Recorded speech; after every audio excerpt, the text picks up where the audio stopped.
એક દિવસ હું કામ પરથી જલ્દી પાછો ફર્યો તો મેં જોયું કે મારા પપ્પા મારી પત્નીને મારી રહ્યા હતા. મને જોતા જ મારી પત્ની બોલી, મારી ગલતી છે, મેં દરવાજો ખુલ્લો છોડી દીધો હતો અને ઘરમાં ભીખ માંગનારી ઘૂસી ગઈ હતી. મને ખૂબ જ અજીબ લાગ્યું. કેટલાક દિવસ પછી મારી પત્ની ચાલતા ચાલતા પડી ગઈ તો મારી નજર તેના પગ પર પડી. તેને ઘણી ચોટ વાગી હતી. તેણે કહ્યું કે સીડીઓ પરથી પડી ગઈ હતી અને સાથે જ રડવા લાગી. મને પપ્પા પર શક થયો. બીજે દિવસે હું કામ પર જવાનું બહાનું બનાવીને ઉપરની છત પર જઈને છુપાઈ ગયો અને થોડી વાર પસાર થઈ તો મારા રૂવાડા ઊભા થઈ ગયા. જ્યારે નીચે મેં જોયું કે પપ્પા અર્પિતાને કેમ મારી રહ્યા છે. એવી પણ શું ગલતી થઈ ગઈ છે કે તેણે મારવાનું શરૂ કરી દીધું છે? એ મારી પત્ની છે, તમારી વહુ છે, દીકરી જેવી છે, અને દીકરી પર હાથ કોણ ઉઠાવે છે? હું એકદમ ગુસ્સામાં બહાર નીકળી ગયો. તરત જ પપ્પા અને અર્પિતાની વચ્ચે આવી ગયો અને અર્પિતાને પકડીને પોતાની સાથે લગાવી લીધી. એ હિચકીઓ સાથે ખરાબ રીતે રડી રહી હતી. કહેવા લાગી, ના ના, પપ્પાએ મને વધુ નથી માર્યું, ગલતી મારી છે. મેં ઘરનો દરવાજો ખુલ્લો છોડી દીધો હતો. એક ભીખ માંગનારી અંદર ઘૂસી આવી હતી. તમને તો ખબર જ છે આજકાલ કેટલી ઘટનાઓ થઈ રહી છે. ભીખ માંગનારાઓનો વેશ બનાવીને લોકો ઘરમાં ઘૂસીને લૂંટી લે છે. મારા ઘરેણાં પણ ઘરમાં જ રાખેલા છે. પપ્પા ગભરાઈ ગયા હતા. કદાચ એટલે જ મારવાનું શરૂ કરી દીધું. પપ્પા, મારી ગલતી થઈ ગઈ છે. હું આગળથી ધ્યાન રાખીશ કે તમને ફરિયાદનો મોકો ના આપું. અર્પિતાએ માથું ઝુકાવીને પપ્પા પાસે માફી માંગી હતી અને પોતાના ઓરડા તરફ આગળ વધી ગઈ. જ્યારે મને આશ્ચર્ય થયું, એક દરવાજો ખુલ્લો છોડી દેવા પર કોણ હાથ ઉઠાવે છે? પણ જ્યારે અર્પિતા ખુદ આ મામલો બંધ કરી ચૂકી હતી તો હું પપ્પાને શું કહી શકું? બસ અર્પિતાના ધૈર્યનો હું કાયલ થઈ ગયો હતો. જોકે પપ્પાએ ખૂબ જ સામાન્ય વાત પર તેને માર્યું હતું. આ કોઈ એટલી મોટી ગલતી નહોતી. હું પપ્પાની તરફ ગુસ્સાથી જોતો હતો અને પોતાના ઓરડામાં ચાલ્યો ગયો. હું અર્પિતાને ખૂબ પ્રેમ કરતો હતો. એ પોતાના મા બાપની એકલી દીકરી હતી જે નાજથી ઉજરી હતી. તેણે પોતાના ઘરમાં કદી કોઈ દુઃખ નહોતું જોયું. પણ આજે પપ્પાનું તેના પર હાથ ઉઠાવવું મને દુઃખી કરી ગયું હતું. મેં મનોમન નક્કી કરી લીધું કે હું મા સાથે સ્પષ્ટ વાત કરીશ. અર્પિતા કોઈ પણ ગલતી કરે પણ આગળથી પપ્પા તેના પર હાથ નહીં ઉઠાવે, નહીં તો હું બધા સંબંધો અને લિહાઝ ભૂલી જઈશ. હું ઓરડામાં ગયો તો અર્પિતા આઈના સામે બેઠી હતી. પોતાના ઘા સાફ કરી રહી હતી. મારી તરફ જોઈને મુસ્કરાઈ ગઈ, પણ એકદમ તેના ચહેરા પર પીડાની લહેર દોડી ગઈ હતી. તેનો હોઠ ફાટેલો હતો અને કદાચ મુસ્કુરાવાથી હોઠમાં દુઃખ થયું હતું. હું તેની પાસે ગયો અને તેની ચોટ સાફ કરવા કહેવા લાગ્યો, અર્પિતા, આ શું વાત થઈ? તે મારી અને પપ્પાની વચ્ચે વાત કેમ બદલી દીધી? મને તેમની સાથે પ્રશ્નોત્તરી કરવા દેતી. ખુદ જ બધી વાત બંધ કરીને આવી ગઈ. પપ્પાનું તારા પર હાથ ઉઠાવવું કોઈ પણ રીતે સાચું નથી. તું મારી પત્ની છે, કોઈ ગુલામ નથી કે સીધા તારા પર હાથ ઉઠાવી દે. હું તે સમયે પણ ગુસ્સાથી ભરેલો હતો. અર્પિતા કહેવા લાગી, કોઈ વાત નહીં, મારી જ ગલતી હતી. મેં ખુદ જ તેમને ગુસ્સો કરાવ્યો હતો. તેમણે કેટલી વાર કહ્યું હતું કે હું ઉઠીને દરવાજો બંધ કરી દઉં, પણ મેં ટાળી દીધું. એ સ્ત્રી પણ મોં ઉઠાવીને અંદર ચાલી આવી. જાઓ ને, છોડો, પપ્પા સારા છે. તેમને ગુસ્સો કરવાનો મોકો તો મેં ખુદ જ આપ્યો હતો. અર્પિતાએ માથું ઝુકાવીને ધીમા અવાજમાં કહ્યું. હું મુસ્કુરાઈ ગયો. તેનું એવું ધૈર્ય મને પસંદ આવ્યું હતું, પણ એનો અર્થ એ નહોતો કે હું તેના ધૈર્યની પરીક્ષા લઉં. રાત્રે હું માના ઓરડામાં ગયો અને તેમની સાથે સ્પષ્ટ શબ્દોમાં કહી દીધું કે પપ્પાને તમે ખુદ જ સમજાવી દો. આગળથી મારી પત્ની પર હાથ ઉઠાવવાની જરૂર નથી. એ કોઈ પણ ગલતી કરે, ચાહે કેટલું પણ મોટું નુકસાન કરે, તેને પ્રશ્ન કરવાનો હક તો ફક્ત મારો છે. એ અર્પિતાને એક શબ્દ પણ નહીં કહે. માએ તરત હામાં માથું હલાવ્યું અને કહેવા લાગી, ગુસ્સો ના કર, આગળથી હું ખુદ આ વાતનું ધ્યાન રાખીશ કે તારા પપ્પાનો વર્તાવ અર્પિતા સાથે ખોટો ના થાય. મેં કહ્યું, આજ બધા માટે સારું પણ રહેશે.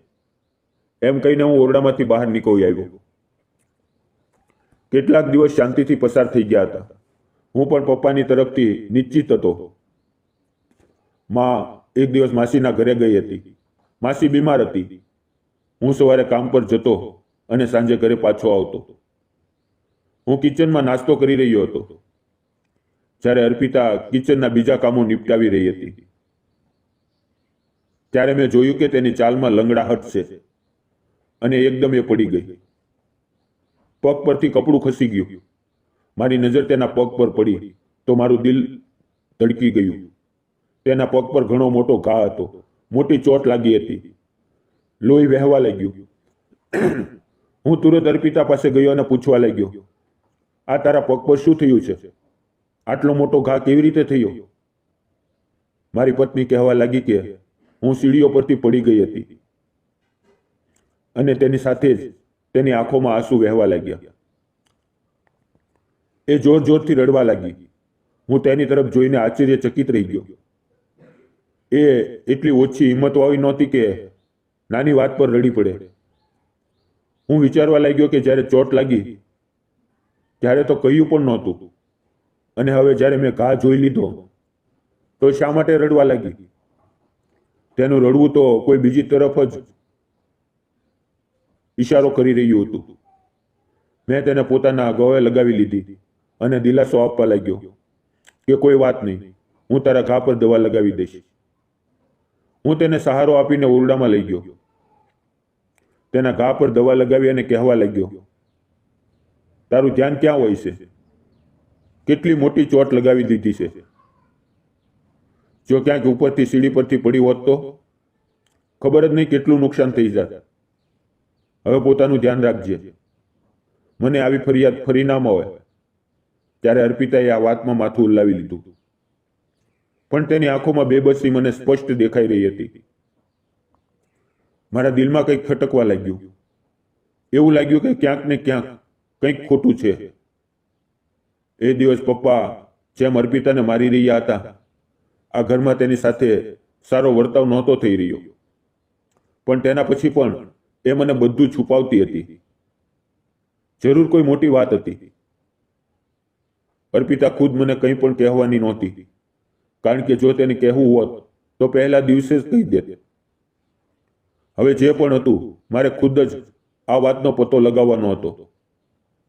પપ્પાનો અર્પિતા સાથેનો વર્તાવ, અર્પિતાનું પપ્પાને જોતા જ ડરી જવું, માનું મારી સાથે નજરો ચોરાવવું, બધું મારી આંખો સામે વારંવાર ફરી રહ્યું હતું. અને મને લાગી રહ્યું હતું કે જરૂર અર્પિતાને લાગતી ચોટ પાછળ પણ પપ્પાનો જ હાથ છે.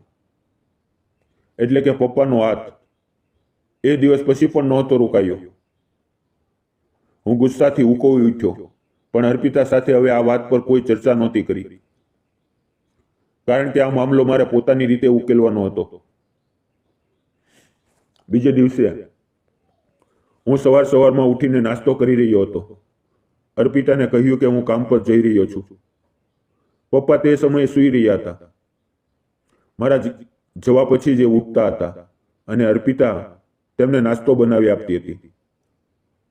પપ્પાને વાસી ખાવાનું પસંદ નહોતું, એટલે જ્યારે પણ તેમને ખાવાનું હોય તેમના માટે તાજું ખાવાનું બનાવવામાં આવતું. મા પણ તેમના માટે તાજું ખાવાનું બનાવતી હતી. અને જ્યારથી મારા લગ્ન થયા હતા ત્યારથી અર્પિતા પણ તેમના માટે તાજું ખાવાનું જ બનાવતી હતી. જ્યારે ઘરના બાકીના સભ્યો એક જ વાર બનાવેલું ખાતા, મોડું કે વહેલું, જ્યારે પણ ખાવાનું હોય ખાઈ લેતા. હવે હું કામ પર જવાનું કહીને ઝડપથી પોતાના ઘરની છત પર ચડી ગયો. ત્યાં જઈને એક ઓરડામાં છુપાઈ ગયો, જ્યાંથી બારી ખુલતી હતી. અને એ બારીમાંથી આખા આંગણાનું દ્રશ્ય દેખાતું હતું. હું ત્યાં બેસી ગયો અને પપ્પાના ઉઠવાની રાહ જોવા લાગ્યો. થોડી વાર પછી પપ્પા ઊંઘમાંથી ઉઠ્યા અને વોશરૂમમાં ગયા. ત્યારે અર્પિતા તેમને જોતા જ કિચનમાં ગઈ અને તેમના માટે નાસ્તો બનાવવા લાગી. તેણે ઝાડુ પણ વચ્ચે અધૂરું છોડી દીધું હતું, એટલે કોઈને કોઈ હદ સુધી મારો શક સાચો હતો. પપ્પાએ તેને ડરાવીને રાખેલી હતી. જરૂર કંઈક એવું કહ્યું કે કર્યું હશે જેના કારણે એ તેમનાથી ડરવા લાગી હતી. એ દિવસની તેમની માર તો મારી સામે જ હતી. પપ્પા આંગણામાં ચાર પાય નાખીને તેના પર બેઠા. અર્પિતા નાસ્તો લઈને તેમની સામે રાખીને કિચન તરફ વધી જતી કે પપ્પાએ થાળી ઉઠાવીને જમીન પર ફેંકી દીધી. થાળી ઉછોવીને અર્પિતાને લાગી તેના મોંમાંથી સિંચ નીકળી. મેં ઉપરથી પોતાની મુઠ્ઠીઓ બાંધી લીધી, પણ હજુ હું નીચે જવા નહોતો માંગતો, પણ અહીંયા બેસીને બધી કાર્યવાહી જોવા માંગતો હતો. હું ઈચ્છતો હતો કે પપ્પાની આખરી હદ જોઈ લો કે આખરે એ કેટલા દૂર જઈ શકે છે. પપ્પા ઉઠ્યા અને ખૂણામાં પડેલો દંડો ઉઠાવ્યો અને 3-4 દંડા અર્પિતાની કમર અને પગ પર માર્યા. અર્પિતા દરથી બેવડ થઈ ગઈ, પણ મોંમાંથી સિંચ ના નીકળી. પપ્પા સતત તેને પીટી રહ્યા હતા. આ દ્રશ્ય હવે મારી સહનશક્તિની બહાર હતું. મારી સામે મારી પ્યારી પત્નીને આટલી પીડા પહોંચાડવામાં આવી રહી હતી અને હું ચૂપ રહી જાઉં એ શક્ય જ નહોતું. હું તરત ઓરડામાંથી બહાર નીકળ્યો અને પપ્પાને અવાજ આપતો દોડતો નીચે આવ્યો. તેમને એક ધક્કો માર્યો અને તેમના હાથમાંથી દંડો પકડીને દૂર ફેંકી દીધો. અર્પિતા તે સમયે જમીન પર પડી હતી. તેના કપાળ પરથી લોહી વહી રહ્યું હતું. પગ પર જે ઘા હતો તેમાંથી ફરી લોહી નીકળવા લાગ્યું હતું. એ એકદમ નિર્જીવ થઈ રહી હતી. મેં તરત તેને ઉઠાવી અને પોતાના ઓરડામાં લઈ ગયો, જ્યાં બેસીને મેં તેને પાણી પીવડાવ્યું. અને જ્યારે ઓરડામાંથી બહાર આવ્યો તો પપ્પા ક્યાંય નહોતા. પપ્પા સાથે પછી વાત કરવાનું વિચારીને મેં તુરંત અર્પિતાને પોતાની સાથે લઈને હોસ્પિટલ લઈ આવ્યો, જ્યાં તેને પેન કિલર ઇન્જેક્શન લગાવવામાં આવ્યા. ડોક્ટરે મને ખરાબ કહ્યું. ડોક્ટરને લાગી રહ્યું હતું કે કદાચ મેં ખુદ મારી પત્ની પર અત્યાચાર કર્યો છે. બધું સાંભળીને મેં પોતાની અને અર્પિતાની જાન છોડાવી અને હોસ્પિટલેથી ઘરે આવ્યો. અર્પિતાને સહારો આપીને બેડ પર બેસાડી અને તેની સામે બેસીને કઠોર અવાજમાં તેની પાસેથી પૂછ્યું, હવે તું મને કહે કે શું વાત છે? પપ્પા તને કેમ મારે છે અને તું તેમની માર ચૂપચાપ કેમ સહન કરી રહી હતી? મને કેમ ના કહ્યું? અને શું માને આ બધા વિશે ખબર છે? અર્પિતાએ આ વાતમાં માથું હલાવ્યું અને કહેવા લાગી, હા, માજીને ખબર છે કે પપ્પા મને મારે છે. અને ફરી રડવા લાગી. તેની આંખો જોઈને હું થોડો નરમ પડ્યો હતો, પણ જો હું તેમની સામે નરમાઈ બતાવત તો એ કદાચ બધી વાત ફરી છુપાવી દેત.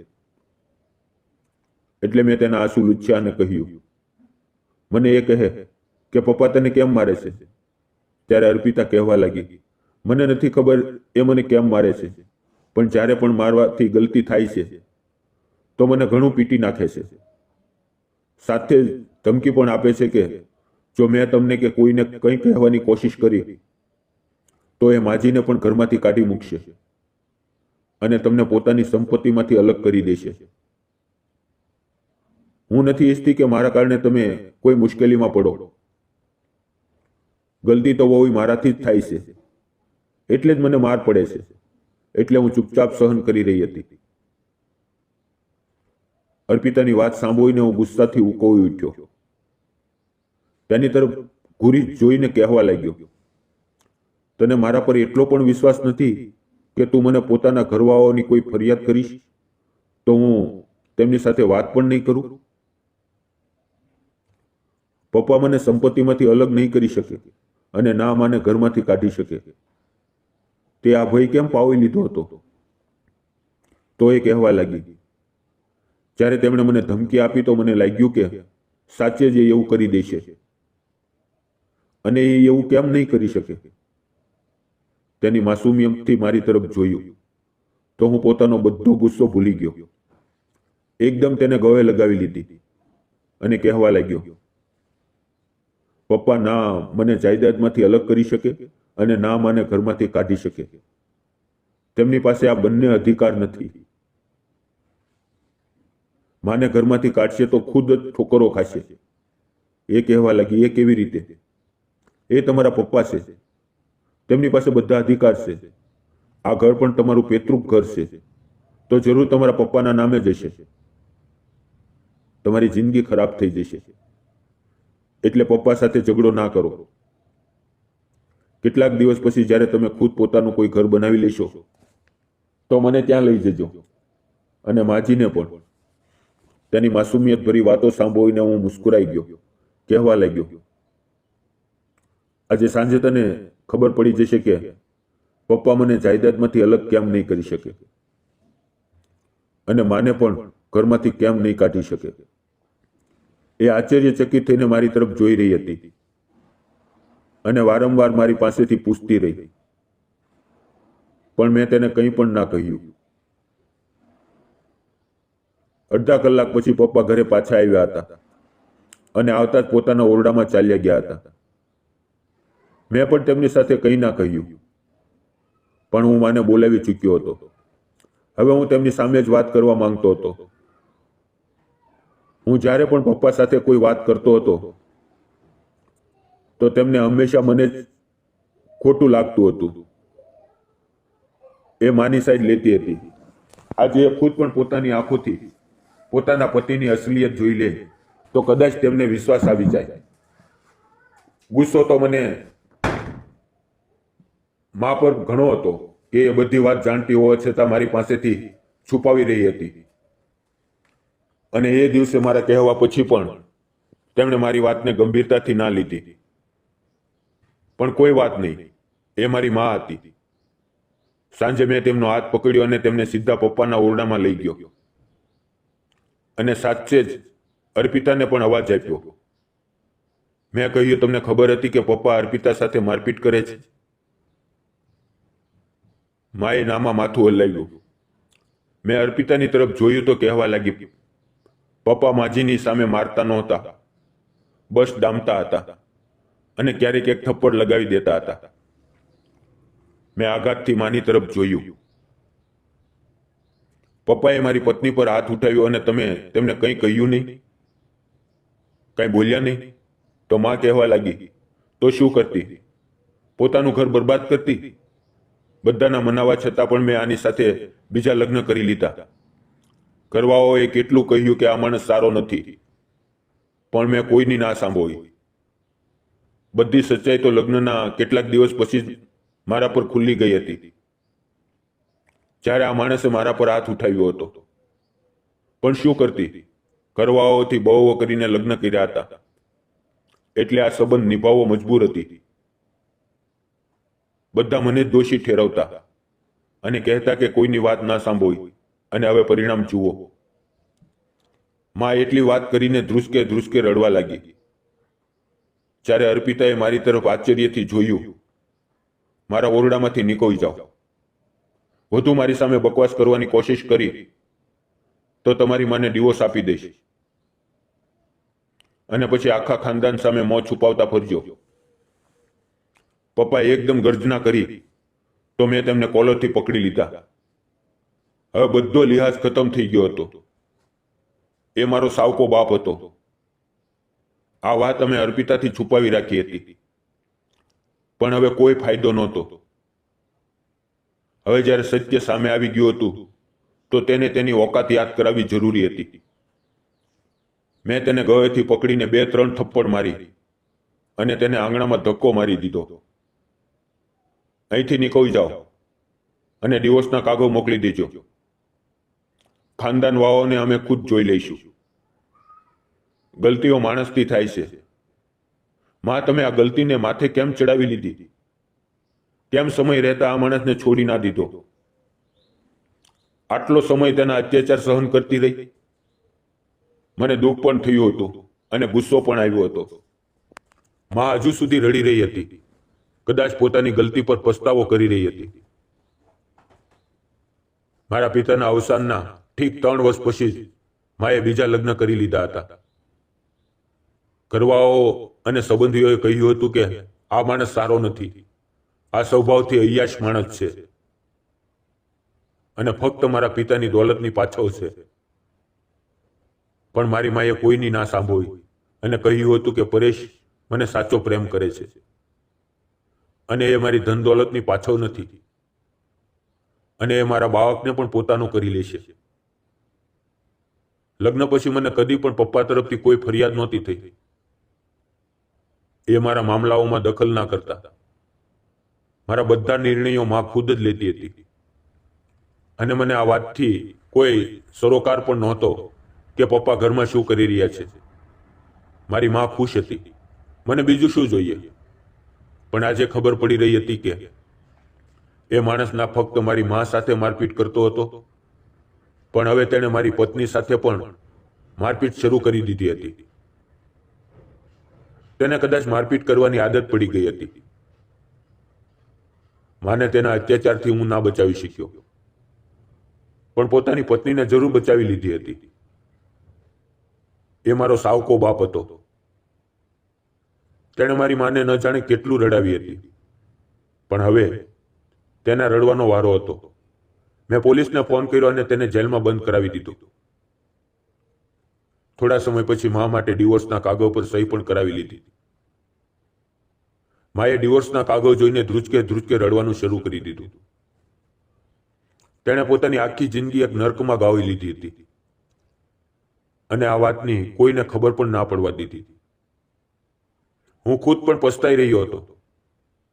હું એવો દીકરો હતો જે પોતાની માનું ધ્યાન પણ ના રાખી શક્યો. એ જોઈ પણ ના શક્યો કે મારી માં દુઃખમાં છે કે આ માણસ સાથે ખુશ છે. હજુ વિચારું છું કે જો મેં અર્પિતાના પગ પર લાગેલા ઘા જોઈને પપ્પા પર શક ના કર્યો હોત તો કદાચ મારી પત્ની પણ ચૂપચાપ માં જેમ માર ખાતી રહે અને આ માણસના અત્યાચારનો સહન કરતી રહે. ઘરના મર્દોએ પણ ઘરના મામલાઓ પર ધ્યાન રાખવું જોઈએ. ક્યારેક ઘરના નાના નહીં મોટા પણ ખોટા હોય છે.